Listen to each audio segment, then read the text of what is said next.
Hi, baby. How are you Hey, doing? good. I'm good. How are you? Good as well. Thank you very much for joining us today. Yeah, obviously you're the go-to person when it comes to LinkedIn. So I would love to have a chat about the power of LinkedIn today, as well as like tips and tricks about how to best utilize and like yeah, in general, how to best utilize it potentially for e-commerce as well. So yeah, but first introduce yourself, please.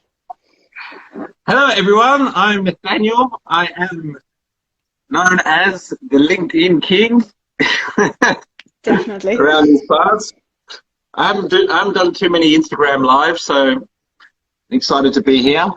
I run a company called Bibby Consulting Group. We do LinkedIn marketing for various businesses, content marketing, lead generation, that kind of thing. But specialize in LinkedIn. That's all we do. Perfect. So yeah, obviously you've been like concentrating on LinkedIn for years and years and years. And I myself, I get like so many like content requests and like spam messages almost of like, well, we have mutual connections. Let's just connect. And like, obviously there are so many people are doing this. But how is like the best way to actually use LinkedIn? What do you think? Yeah, it's changed a lot in the last year. There's a lot of people using it for spamming people and stuff like that. LinkedIn have limited the number of connections you can add every week, so it just means that you've got to Okay. be quite targeted with it. You can only send 100 connection requests a week now. Only Yeah, that's so quite a you got to be few anyway. yeah, it is quite a few if you weren't doing any before. Um, but so you've got to be more targeted about it. People are getting a lot of spam messages, so you've got to make it more relevant, leverage off the network that you already have on, in the real world. And I think positioning yourself as a thought leader through content marketing is a real big game changer because out of the 710 million members on LinkedIn, only 1% of people on there are actually posting video content. Video content's really powerful. Okay. So like you would recommend sticking with video or having like a little bit of a mixture of different kind of formats. Yeah, mix it up. Yeah, mix it up. But video is definitely one that I would include in there. Um, Video gets 20 times, well, it's shared 20 times more than any other type of content on LinkedIn. Okay, awesome. Like the 1% is definitely interesting. I thought it's at least like 10%, but 1% that's definitely interesting. Yeah, yeah. But more people will start to do it, and then it'll become more competitive. So now's a really good opportunity for you to be getting organic reach with your content. So I'll be making the most of it where you can. Yeah. I'm seeing some familiar faces pop up. Hey, Yes. Alex, how are you? We got hey Jody, Neil, Kristen and as well. I'm your go-to girl, join as well. Cool. Yeah. Hi. I- If anyone has any questions, just pop them into like the comments below as well. Um, I was trying actually to go live on LinkedIn, but that's a little bit of a challenge. You have to like register and everything. Yeah, yeah. You've got to apply to be able to do LinkedIn Live. Um, but it's easy to get. Like you just got to apply. So it's a bit of a process. Okay. So how was the interaction that you've done so far on LinkedIn Live? Is it something that is worth doing or better to just Oh share yeah. on videos? I've been using LinkedIn Live for about 2 years now, maybe 2.5 years. So if you ever tune in on Monday nights, Monday Night Live is I started Monday Night Live when I got LinkedIn Live basically because I noticed that no one was using LinkedIn for like a weekly show, like on a regular time, and that's what worked really well on Facebook. So I decided to use the same concept on LinkedIn. And it's going well? Yeah, it's going really well. So Monday Night Live's got a few regulars that tune in every week. We get some pretty cool guests on. I've had a few episodes which are like, sponsored guests where like a big company will like have some announcement that they want to talk about, and they'll come on as a sponsored guest. So yeah, it's been really good. We won the best use of LinkedIn at the Social Media Marketing Awards for Monday Night Live last year. Awesome. Go you. Yeah. So like for LinkedIn, what do you see is like the most common like mistakes that people are making? So if they're using it to get more customers, the most common mistake is they have like a version of their resume on their profile. If you're using it to get customers, you want the profile to speak to potential customers. So that's a big one.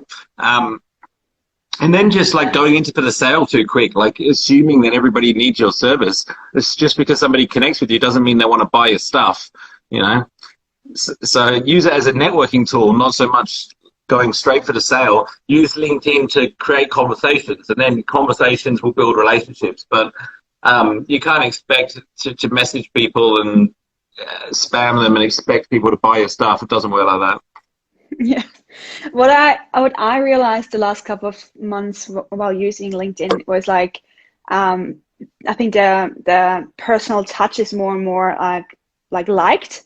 Like I'm using it for like sending voice messages and everything. Like people are writing, "Wow, that's amazing." I was like, I didn't even know that you can do that. And like because people are so used to that normal. Well, we have mutual connections. Let's just connect, and no one like actually has like a real person behind it anymore. So I voice messages are great.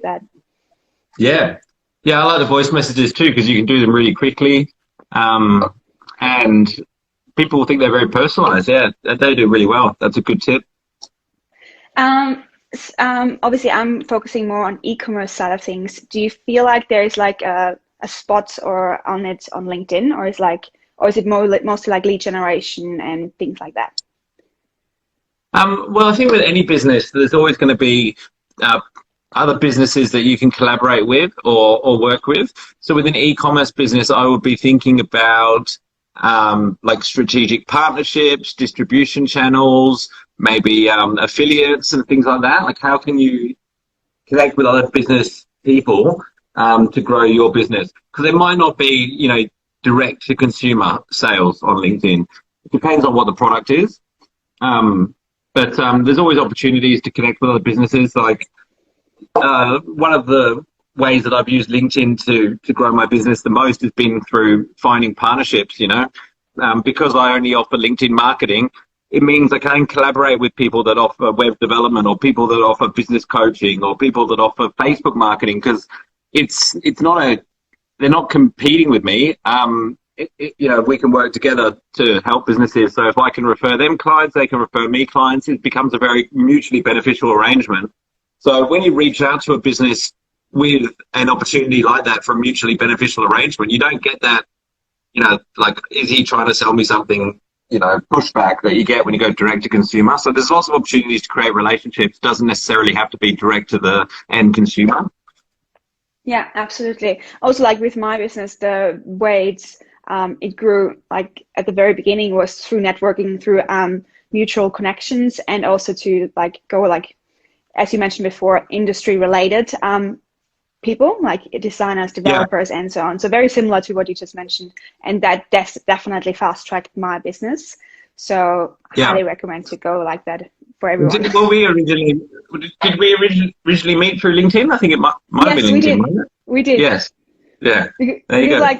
Like obviously being in Perth, you like everyone knows you and everyone knows that like you are the LinkedIn person. So it was definitely necessary to connect with you on LinkedIn, and it was good decision, obviously. Yeah, cool. Well, I think you're doing a lot of the right things. How's business been going? It's going really well. So having like some awesome clients coming on board as well, and just like more and more the right people that I'm working with, which is just awesome. Brilliant. Yeah, that's great. You mentioned on your website as well that you obviously you're following a system, and obviously last time as well, and when we had our catch up, you said you're following a specific system. Can you just like elaborate that a little bit more of like how to actually use that and what is that system? Sure. So for lead generation or for content marketing, was it? Whatever you want to share. Yeah, sure. Well, I mean, we're doing a lot more content marketing at the moment. It's just way more effective. And I think with content, it's something that you can easily spend a lot of time on. And so when I look at content marketing, I think about how to get the most effective result, but also to be as efficient as possible. So the system that I developed, I think of it a little bit like McDonald's creates burgers, you know, but like obviously we're creating content. But so when I create content for a client, we'll interview them and I'll ask them, you know, a bunch of questions over an hour. So there might be 40 or 50 questions in an hour. And then it's designed that every answer they give me can be made into one short video. So only using 1 hour of their time, we can create 20 or 30, you know, short videos about different topics. And that way it doesn't take a huge investment of time from the client. And we also get the most effective content as a result. Because when we send that interview off to the video production team, which is in Sydney, they know exactly how to make it engaging, how to put the headlines in, put the subtitles in the right place, jump cut it so that, you know, cuts out all the boring parts. So they can just bash them out quite quickly. Because if you hire a video production company to do one video for you, if you want professional video production, you know, it can cost like $3 or $4 for one video. Whereas if you've got this efficient process where you can knock like 20 out at once, it's a lot more cost effective. I mean, it works out to be about $150 a video or something. So, yeah, that is efficient. Amazing. I love that. Yeah. How short are those videos then? Between 2 to 3 minutes. Yeah. Okay, cool. I definitely need that. So how does it work? You just go. Visa like or MasterCard, that you are. Sorry? Visa or MasterCard. I'm ready to go. Good question. And how does it work then with the, are you like going through different topics, or you just like have a bunch of questions already prepared and you just like fire them all out? Yeah, a lot of people think you have to talk about, you know, your expertise in your content. It doesn't necessarily have to all be about what you do. It's got to be about things that people can relate to. Like people relate to things that resonate with them on a personal level. So I'll ask questions like, you know, why did you start your business? What's one of the biggest challenges you've had to overcome? How important is culture at your business? What does leadership mean to you? And all these things that their clients can relate to. As long as they've got the right people in their audience, it does the job of building that familiarity, that likability, and that trust. Okay, so you don't go too much into like the service specific or product specific questions? Not really, no. A lot of that stuff is available on their website, you know, like if people dive a bit deeper. But the key with content is, especially because we're posting a lot of this organic, is to make it as relatable to as much of their network as possible. So the more detail we go, the narrower the audience becomes. So we try to keep it high level. Yeah. Okay. And you just wanted to like build that relationship then with your audience? Yeah. Yeah. Okay. Yeah. It's just the same as a networking function, you know, like we cater for people at the awareness stage of the customer journey. You know, if you start going too much detail into like, you know, ERP systems or, you know, whatever it is you offer, the only people that are going to be interested in that are a very small portion of your audience, and so it won't get much engagement. And if it doesn't get much engagement, that means most of those people won't see it anyway. It needs to engage the majority of your audience. Mm-hmm. Okay, awesome. So, and with like posting content on LinkedIn, what do you think is like a sweet spot or a good amount of posting, and what is like an overkill? Or what is good with the algorithm as well? Yeah, well, I mean, look, I think 2 to 3 times a week is a good place to start. You know, I mean, more is better, but you just got to make sure it's adding value. Like, there'll come a point where you're posting more and the quality goes down. So you just want to make sure you keep the quality high. I think it's more important to be consistent and regular with it than it is to be posting as much as you possibly can. Like there was a time even when I was posting 5 times a day, you know. 5 times a day. But yeah. But this was pre-COVID, but, you know, I had a lot more stuff going on then.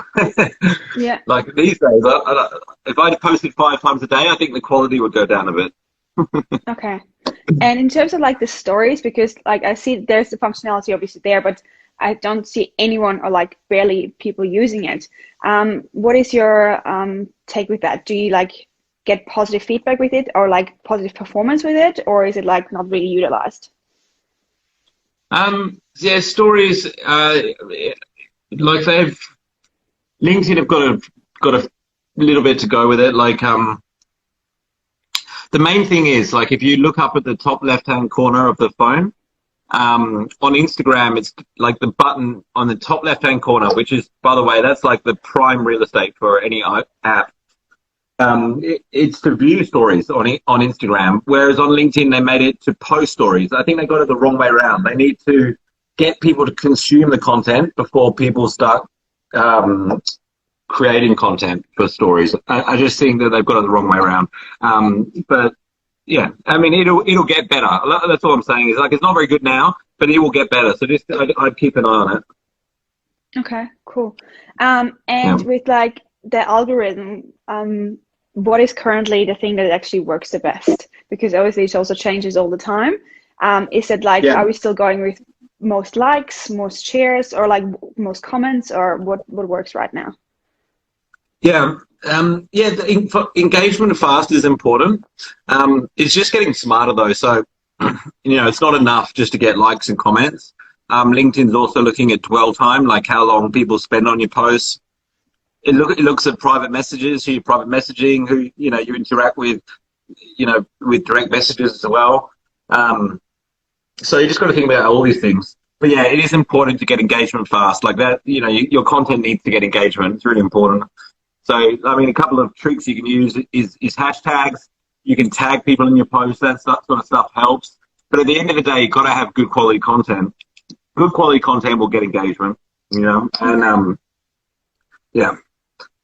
And with the hashtags, because obviously in Instagram you have like 30 that you're using, but I don't see many people using more than 5 to 10 on LinkedIn. What is the thing? Yeah. What is a good number to use? I recommend using between 3 to 5 hashtags. Yeah. And here, I wish I could give you like a research-based reason behind that, but that's just what I think looks the best. Yeah, it looks a little bit spammy if there are too many. So yeah, I definitely see that as well a lot of times. But is it actually working that well with the hashtags? Not as well as Instagram, but again, I think it's going to get better. It's a great way to create a library of content. So on Instagram, like, you go to someone's profile, you see all of their historical content. Whereas on LinkedIn, it's not like that. You see their profile. So if you want to create, like, if you're doing interview series, every week, and you have a name for your show, then you want to have a hashtag that's specific for your show so people can find the old episodes easily. Okay. Oh, that's good. Yeah. And like with that's how I use it. Like Monday Night Live, hashtag Monday Night Live, hashtag LinkedIn Heroes, all those series that I have, you can find all the historical episodes if you search the hashtag. Okay, cool. And with like the company pages, because how effective are they really? Because like a lot of people have like 10 different company pages and barely using them. Would you recommend keeping it to your personal profile, or would you say let's smash it with the company profile a little bit more? Yeah, you got to do both. Yeah, the company profiles are getting better and better all the time. And at the moment, like, you can't sponsor content through a personal profile, only through a company page. So as the ads get better, you want to have a company page, ready to go so that you can sponsor content. Like, if you've got a really good piece of content that does really well organically, it'd be great to be able to amplify that and show it to more people in your target audience. And you can only do that at this stage through a company page. Okay, awesome. There was a question from Alarcity Media. How can someone create quality content consistently?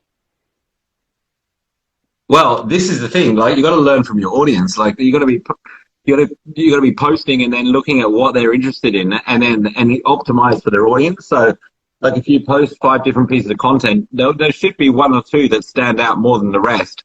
And then you look at what people are saying about it, and then you use that to create better quality content. So your content should always be improving based on the audience's feedback.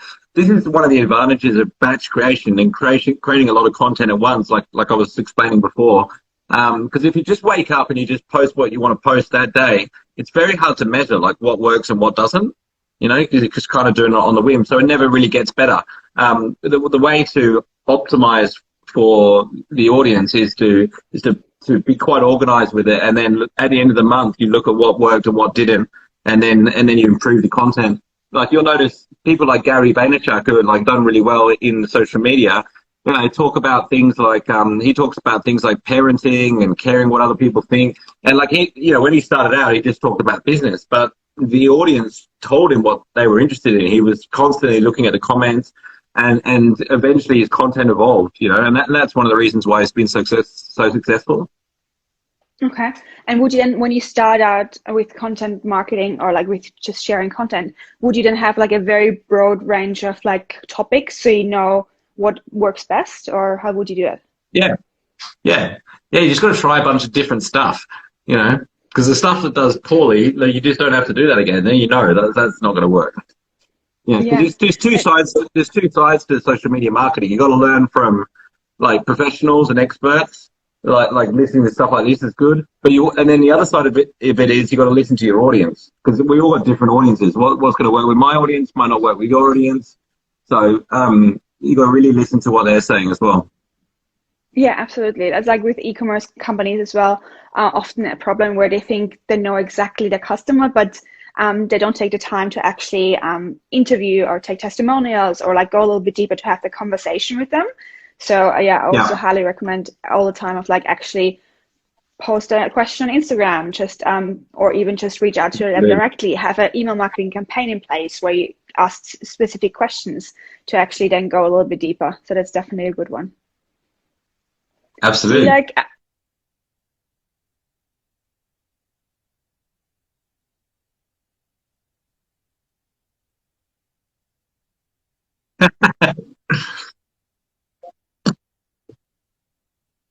Yep. Yeah. LinkedIn events are doing really well at the moment. So check them out. LinkedIn events, like when you set up an event, you can invite up to 1,000 people at once. So LinkedIn events is a big one. Also, what was the other one? Yeah, LinkedIn events, and also LinkedIn Live is tying up with LinkedIn events now. So it's becoming like you'll be able to schedule virtual events way in advance. There's a lot of cool stuff happening there with the LinkedIn Live and LinkedIn events. Keep an eye on that stuff. I think that's where we're going to see a lot of opportunities.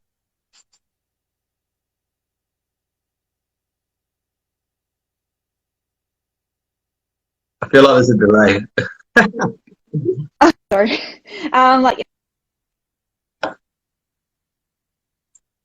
And with the reels, it's like getting like very entertaining. Do you feel like LinkedIn is staying like more the very professional line, or is it going to be also like a little bit more fun and quirky? Yeah, we need more entertainment on LinkedIn. Like everybody's, sitting at their desks looking at LinkedIn content and getting bored. So if you're like funny or you can be entertaining, you'll do a lot better. Not many people have tried much with it yet, but I think it's a big opportunity to bring entertainment onto LinkedIn. Love that. Good way to repurpose content as well that you're using on Instagram. Absolutely. Yeah. Great point. Awesome. Do you have like anything, is there anything that I didn't ask you? Because obviously LinkedIn is a huge topic in itself. But is there anything that you would like to share? Not really. I just think with anything you do in marketing, like you got to align your objective with the platform.